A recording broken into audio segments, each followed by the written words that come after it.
Bienvenue dans le podcast Une blonde en Norvège. Vous êtes au bon endroit pour tout savoir sur la culture, les traditions, comment bien préparer votre voyage et je peux vous créer votre séjour sur mesure. Tout savoir pour venir s'installer en Norvège, je peux vous aider avec des sessions de conseils par téléphone. Et enfin, apprenez le norvégien avec mes cours en français. Vous pouvez soutenir l'émission en devenant membre sur Patreon. Vous avez accès à des épisodes et vidéos exclusives à partir de 2 € par mois. Le meilleur moyen pour faire connaître le podcast est d'en parler autour de vous et de partager les épisodes. Vous pouvez également laisser un avis avec des petites étoiles sur Apple Podcast et Spotify. Pour l'été, comme les questions qui reviennent le plus souvent sont à propos des températures et de la luminosité, j'attaque directement avec les petites infos d'ensoleillement.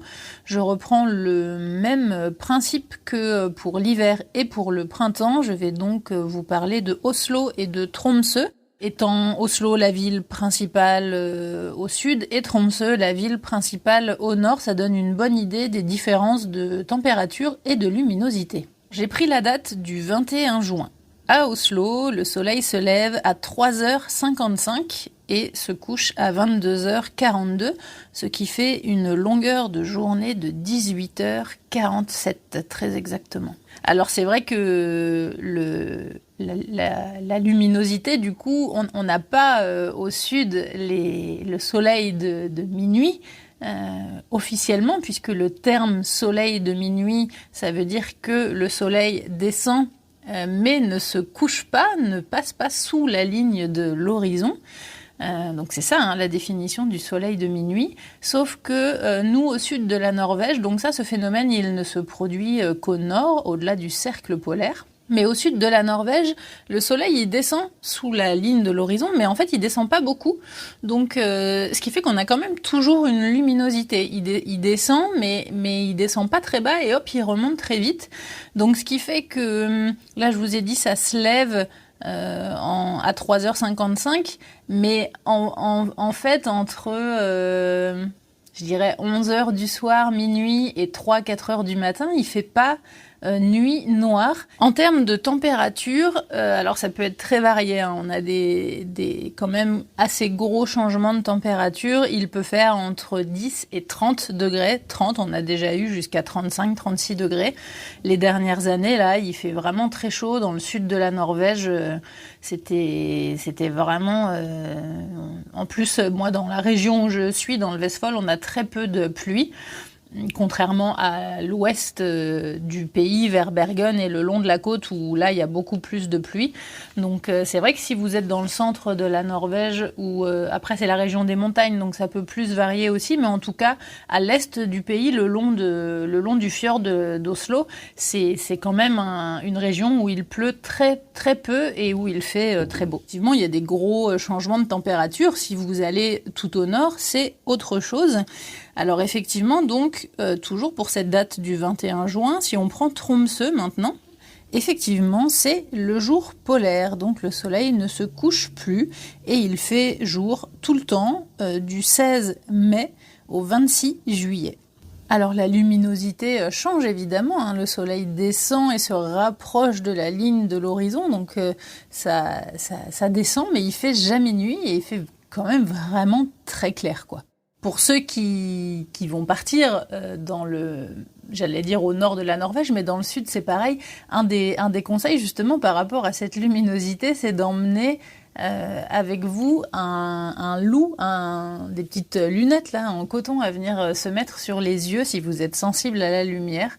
Parce que partout en Norvège, en fait je vous avais déjà expliqué que traditionnellement il n'y a pas de volets en Norvège. Et même dans les hôtels et tout, c'est quand même assez régulièrement qu'il n'y a pas de rideaux très épais. Il y a toujours des rideaux, évidemment, mais c'est souvent un peu des blagues. Enfin, moi, je me suis retrouvée plusieurs fois dans des hôtels où les rideaux étaient plus courts que la fenêtre ou pas assez larges.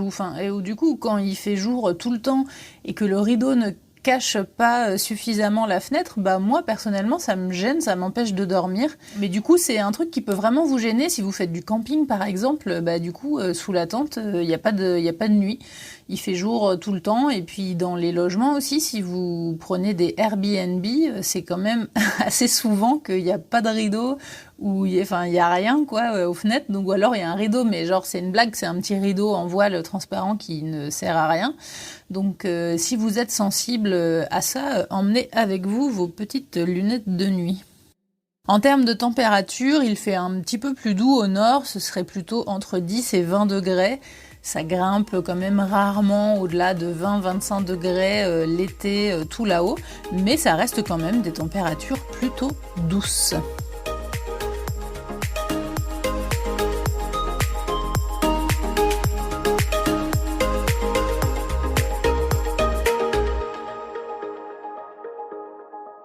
Dans les épisodes avec Agathe, on a parlé un petit peu de ce côté tourisme en Norvège, pour éviter un petit peu la foule, etc. Et aussi du côté logistique, des conseils pour bien préparer votre voyage. Et ça, c'est vraiment très important parce que j'ai raconté la petite anecdote d'une personne qui me suit, qui avait prévu de passer par la route des trolls au mois de mai. Et c'était pas du tout pour me moquer, hein, mais justement j'expliquais que du coup cette personne-là effectivement s'était un petit peu mal renseignée et n'avait pas assez bien préparé son voyage. Parce que cette route des trolls, en fait, même quand il n'y a pas d'avalanche comme il y a eu cette année et d'éboulement, cette route est actuellement en travaux. On ne sait pas encore si elle va être ouverte cet été. Mais même quand tout va bien en saison normale, cette route, elle ouvre en général entre fin mai, c'est entre mi-mai et mi-juin, mais c'est plutôt fin mai, quoi. Ça arrive quand même très régulièrement qu'elle ouvre tout début juin. Donc il faut vraiment bien préparer son voyage en termes de logistique. Et justement, moi j'ai changé mes plans pour cet été. Je voulais en profiter pour se faire un gros road trip et aller en voiture jusqu'au Lofoten et jusqu'à Tromsø et Senja. Ce qui fait quand même un très gros trip, hein. Aller-retour c'est presque 4000 km. Et on était parti dans l'idée de faire ça en mode un peu vadrouille, camping sauvage, etc. Et puis en fait, un petit peu après, en commençant à vraiment préparer la route et tout, je me suis rendu compte, je le savais, hein, c'était pas nouveau, mais je me suis vraiment rendu compte que ça faisait beaucoup de kilomètres, que ça allait être des vacances finalement très fatigantes parce qu'on allait faire beaucoup de routes, on allait très peu se poser au même endroit. Et que on est tellement dépendant de la météo encore une fois. Et du coup, j'avais pas trop envie de m'embarquer là-dedans. C'est vrai que pour mon travail, je conduis déjà beaucoup. Alors, j'avais pas trop envie de refaire beaucoup de kilomètres comme ça. Deuxième raison, c'est que, là, avec la guerre en Ukraine et les prix de l'essence là en Norvège, ça a doublé depuis que je suis arrivée ici. Quand je suis arrivée il y a 7 ans, l'essence, elle était à 11 couronnes. Et là, elle est entre 20 et 24. Donc, ça a fait un pic jusque 25 il n'y a pas longtemps. Donc, finalement, faire un gros road trip avec beaucoup de kilomètres par rapport au prix de l'essence, c'est un gros budget. Donc, ça allait pas être des vacances pas chères. Et troisième point, par rapport à la foule et au monde, j'avais peur qu'au Lofoten, il y ait vraiment beaucoup de monde. Et comme j'avais envie de me poser et de vraiment profiter du côté paysage et nature, j'ai préféré changer. En fait, on en a rediscuté avec mon copain et on a changé complètement de plan. Et donc, finalement, on a trouvé un logement à Førde. Donc, c'est pas très loin de Fjærland. C'est entre Fjærland et Bergen, je dirais. Et c'est pas très loin de cet archipel d'îles, justement, qu'on va aller faire... On va faire juste 2 ou 3 jours là-bas, mais on va partir en mode camping pour cet archipel d'îles. J'avais un petit peu peur du côté tous les jours chercher un endroit pour poser sa tente, pour s'installer. Si vous êtes en van ou en camping-car, c'est un peu plus... J'allais dire c'est plus facile, pas forcément, parce que ça devient compliqué maintenant en Norvège de trouver des endroits pour se poser. Et si vous suivez un petit peu sur les réseaux sociaux ou sur les blogs, les gens qui se déplacent en van et en camping-car, il y a quand même pas mal de gens qui ont des van, qui ont des camping-cars. Et c'est vrai que c'est plus facile, pas forcément, parce que ça devient compliqué maintenant en Norvège de trouver des endroits pour se poser. Et si vous suivez un petit peu sur les réseaux sociaux ou sur les blogs, les gens qui se déplacent en van et en camping-car, Il y en a quand même beaucoup qui expliquent qu'ils sont déçus parce que on finit très souvent sur les parkings ou sur les parkings de supermarchés ou sur les parkings de stations-service parce qu'on ne trouve pas de place ailleurs ou qu'on en a marre de chercher justement et qu'on a trop faim ou qu'on est fatigué ou qu'on a envie de se poser. Donc j'avais pas trop envie d'être confrontée à tout ça en fait. Mis bout à bout, la météo, où poser sa tente, bien se mettre et tout ça, j'ai préféré prendre un logement en dur pour revenir au côté route.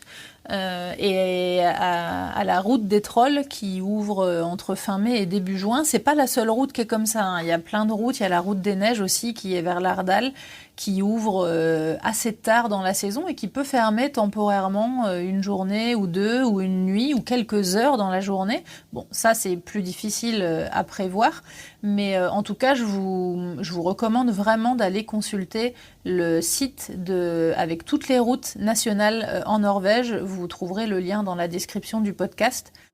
Autre question que je reçois beaucoup aussi par rapport aux déplacements, c'est les ferries.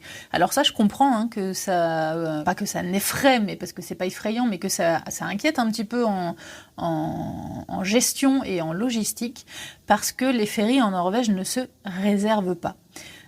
Si vous venez de France en voiture en Norvège, par exemple, comme je l'ai expliqué dans plusieurs podcasts et dans un article, c'est tout à fait possible hein, de venir depuis la France avec votre propre véhicule en fonction de là où vous partez, de là où vous allez. Ça peut être plutôt rapide. Moi, je le fais quand je rentre à Noël, je mets 2 jours. C'est sûr que si vous partez du sud de la France et que vous allez au nord de la Norvège, ça fait beaucoup. Mais moi, je pars du nord de la France et je vais au sud de la Norvège. Donc du coup, c'est vraiment pratique. Mais donc là, par exemple, le ferry qui fait Danemark-Norvège, c'est un ferry qui se réserve évidemment. Il faut réserver pour les passagers et pour le véhicule concerné. Mais les petits ferries en Norvège qui traversent les fjords ou qui vous font prendre des raccourcis, c'est des ferries qui ne se réservent pas. Donc il faut simplement arriver et se mettre dans la file d'attente. Il n'y a pas d'autre solution. C'est pareil pour les habitants, c'est pareil, il n'y a pas de différence pour les touristes ou pour les résidents. Et du coup, en termes de logistique, si vous arrivez que dans la file, il y a déjà beaucoup de gens, vous savez déjà que vous n'allez pas pouvoir monter dans le prochain ferry, donc vous allez être obligé d'en attendre un autre et de prendre celui d'après. Donc effectivement, ça peut vous faire perdre du temps si vous aviez des visites à faire ou quoi. C'est un peu, c'est pas facile, enfin c'est impossible à gérer en fait. Parce que vous savez pas s'il y aura du monde ou pas quand vous allez arriver. Donc ça, c'est un petit peu... faut prendre les choses comme elles viennent. Il faut s'adapter. Et en termes de paiement, la plupart des ferries maintenant fonctionnent avec les autopasses. Donc ça, c'est des petits boîtiers pour tous les péages automatiques en Norvège. Et c'est les mêmes boîtiers que pour les stations de péage sur les autoroutes. Et puis sur quelques petits vieux ferries, vous allez avoir les personnes qui s'occupent de l'embarquement qui vont venir voir tous les véhicules un par un pour vous demander de payer. Les prix, ça peut être vraiment pas grand-chose comme assez cher. Donc c'est pareil, vous avez juste à taper sur Google la ville de départ et la ville d'arrivée de votre traversée. Et là, vous aurez Il n'y a pas de site en particulier, mais si vous tapez le nom de la ville, vous allez trouver tout de suite le PDF avec la grille des horaires, avec le premier départ, le dernier départ, et avec les tarifs. Alors les tarifs sont pas toujours inclus dans ces tableaux-là, et j'ai cru comprendre que c'était pas facile à trouver.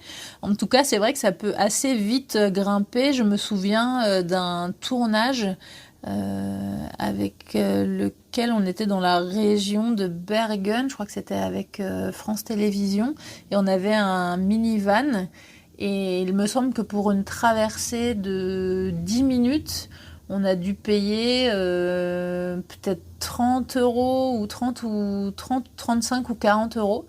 Donc c'est quand même assez conséquent. En termes d'équipement, alors ça c'est une question que vous me posez beaucoup, comment s'équiper, qu'est-ce qu'il faut emmener, c'est un peu comme au printemps en fait, il faut emmener de tout parce que comme je le disais au début avec les températures, vous pouvez avoir 10 et un temps très humide avec beaucoup de pluie, donc 10 degrés, mais un ressenti de moins. Et vous pouvez avoir jusqu'à 35 degrés. Si vous allez tout au nord de la Norvège, je pense par exemple au Cap Nord, moi j'y suis allée au mois d'août, et il faisait 0, avec le vent, on avait un ressenti de -3 au mois d'août. Donc j'étais habillée en hiver, j'avais le gros manteau d'hiver, gants, bonnets, etc. En plus avec le vent, c'est vraiment désagréable. Si vous n'allez pas au nord de la Norvège, il n'y a pas besoin de s'habiller en ours polaire non plus, mais emmenez quand même des vêtements un peu plus chauds et surtout des vêtements un peu de type randonnée imperméables qui sont bien résistants au vent. Et puis évidemment, même si vous vous dites, moi je suis pas frileux, j'ai jamais froid et tout ça, prenez des sweats, des petites, des polaires, un kawaii, une doudoune. Par rapport aux chaussures, je recommande les chaussures montantes. Je sais que tout le monde n'apprécie pas ça, mais c'est vrai que le terrain en Norvège sur les chemins de promenade, parce que pas forcément les chemins de randonnée, mais juste d'aller se promener, marcher du parking jusqu'à un point de vue qui passe par un petit sentier en sous-bois, on a quand même très souvent et très vite les pieds trempés parce que c'est des terrains un peu humides avec des zones un petit peu presque marécageuses à certains endroits. Donc je recommande les chaussures montantes. Après, le reste de l'équipement, c'est les basiques, mais c'est vrai que les lunettes de soleil, indispensables, parce que le soleil en Norvège, comme dans toutes les régions de montagne, est assez fort et il faut se protéger. La crème solaire aussi, très important, même si c'est pas le premier truc auquel on pense quand on se dit qu'on va en vacances en Norvège, mais c'est très important. Et puis moi j'emmène toujours l'été un petit bonnet et des petits gants fins en coton, parce que en montagne, il y a très souvent beaucoup de vent et vous pouvez être très vite brûlé par le vent. Donc je vous recommande de vous protéger les mains. Et aussi, dans pas mal de randonnées, il y a des petits endroits où il faut un peu grimper, quoi, un peu presque escalader, des petits rochers, des petits cailloux. Et c'est vrai qu'on se blesse facilement ou on peut se faire piquer et tout. Donc s'il fait vraiment super super chaud, évidemment, je ne les mets pas. Mais en général, quand il fait un temps un petit peu moyen et qu'il ne fait pas très chaud, moi j'utilise très souvent les petits gants en tissu.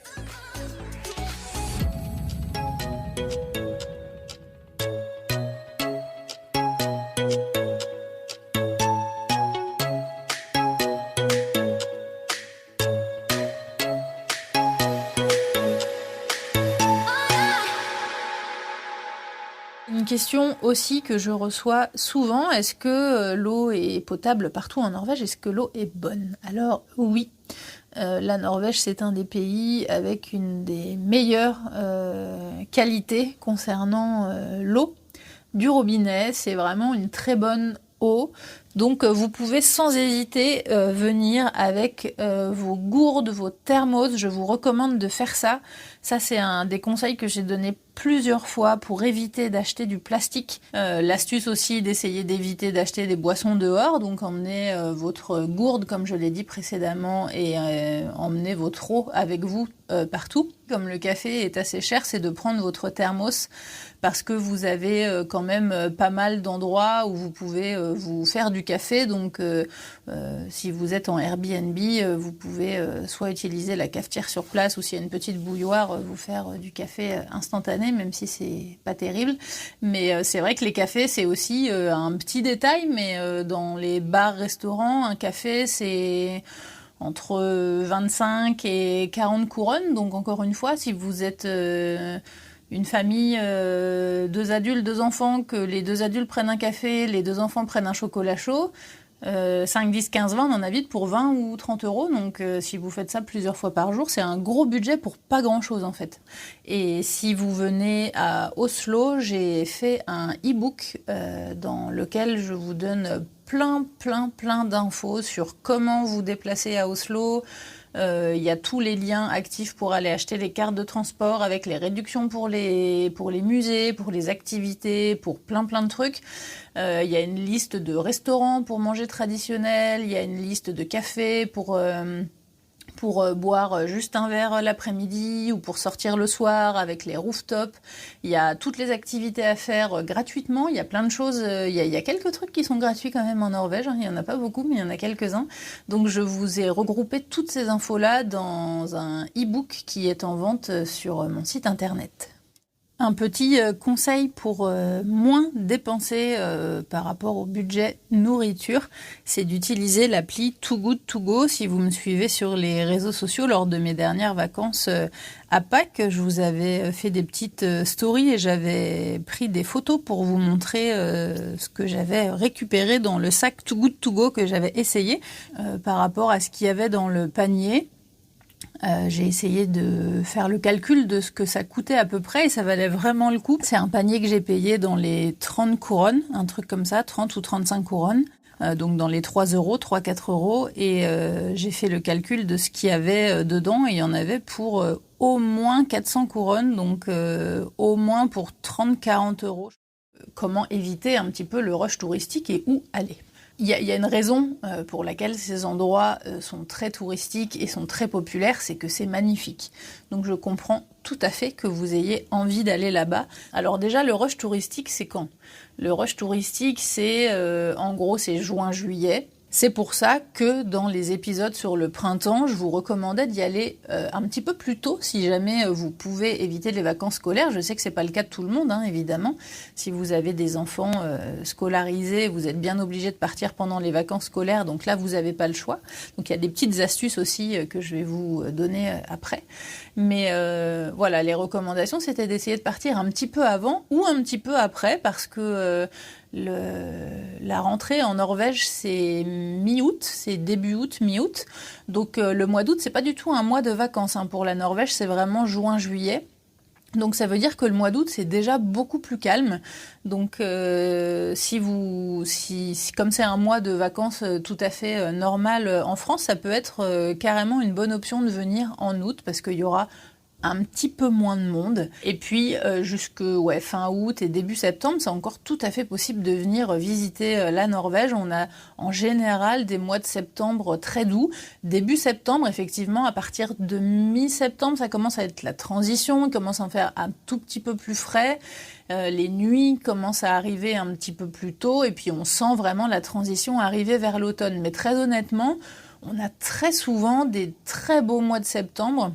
Et donc, en cette période de rush, c'est vrai que la Norvège, depuis quelques années, est un peu victime de son succès. Et le problème, c'est que c'est vrai que la région des fjords, il y a des endroits magnifiques, vraiment très très très très beaux. Je vous prépare des épisodes avec des gens qui sont spécialistes de d'autres régions de Norvège que les fjords et qui sont des endroits mais juste sublimes.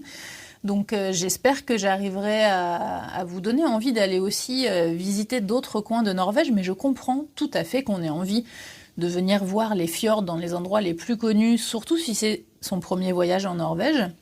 C'est ce que j'ai fait moi-même, hein. Je suis venue, j'ai fait ce tour-là hein, entre Oslo et Bergen pour mon premier voyage, donc c'est pas du tout une critique. C'est juste pour vous préparer à ce que vous pouvez éventuellement rencontrer quand vous allez être en Norvège à cette période-là. Donc voilà, faut juste être préparé que dans les petits villages comme ça qui sont pas faits pour accueillir autant de monde, hein, c'est vraiment victime de son succès quoi. Donc le village de Flåm, à Garanger aussi, Garanger et Helsilt, les deux villages qui sont au bout du fjord, du Garanger Fjord. C'est à Bergen aussi, ça peut être un peu quand vous allez sur les quais là dans la vieille ville, à Bryggen. C'est pareil si vous voyez des photos sur internet avec un touriste qui est tout seul au milieu de ces magnifiques allées en bois à l'ancienne, de l'époque des Hanséates, etc. C'est vraiment très très beau. Sauf que en plein rush touristique, il y a tellement de monde dans ces petites rues-là qui font, je sais pas, 2 mètres de large, que du coup, le bois, vous le voyez pas en fait. Donc, il faut un petit peu être préparé à ça et essayer de décaler votre séjour si vous pouvez éviter vraiment ce rush touristique-là.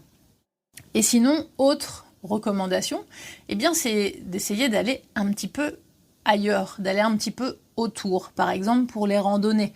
Il y a certaines randonnées en Norvège qui sont très populaires, comme Trolltunga, Preikestolen, Besseggen, toutes ces randonnées-là, en fait, si vous les faites l'été pendant le rush, vous allez être à la queue leu-leu, les gens sont les uns derrière les autres. Vous pouvez chercher des photos sur Internet, hein, vous verrez, c'est pas...